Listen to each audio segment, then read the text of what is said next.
কতটা সৌভাগ্যবতী এটা আমি বলে শেষ করতে পারবো না। আজকে ক্লাসে আমাদেরকে স্যার বললো যে মেয়েদের কিছু ব্যক্তিগত থাকে না, সম্পত্তি, যেটা তাদেরকে লিখে দেওয়া হয় না। তার শ্বশুর বাড়িতে হোক কিংবা বাবার বাড়িতে হোক, বাবা চলে যাওয়ার পরে ভাইয়েরা সেটা নিয়ে খুব টানাটানি করে। সেদিক থেকে আমি এতটাই লাকি, আমার বাবার আগের কথা ছিল আমার ছেলে তো গাছতলায়ও থাকতে পারবে, আমার মেয়ে পারবে না, তাই আমার মেয়ের জন্য আমি সম্পত্তি আগে দিব। পৃথিবীতে সব থেকে লাকি মানুষ আমি। আমার বাবার যতটুকুনি আছে, আমার যা প্রাপ্য তার থেকে বেশিটাই আমার বাবা আমাকে দিয়েছে।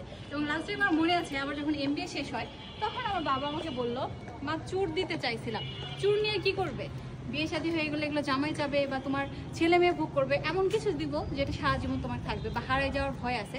তারপর বাবা আমাকে জমি কিনে দিল, এই চুরটা না নিয়ে তুমি জমি নাও।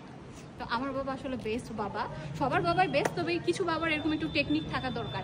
আজকে আমি যে জায়গাতে চলে আসছি, আমি যদি একটা ব্যাংক লোনও করতে যাই, সবার কি একটা জমি নাই, সবার একটা এভিডেন্স হিসাবে জমি চাই। কিন্তু আমার যে ল্যান্ডটুকু আছে সেটা যদি আমি ব্যাংকের কাছে রেজিস্ট্রি দিই, মিনিমাম 20 লাখ টাকা আমাকে সেখান থেকে দিবে। তো আমি কি লাকি না, এক জোড়া চুরের বিনিময়ে এত কিছু পেয়ে গেলাম, আলহামদুলিল্লাহ।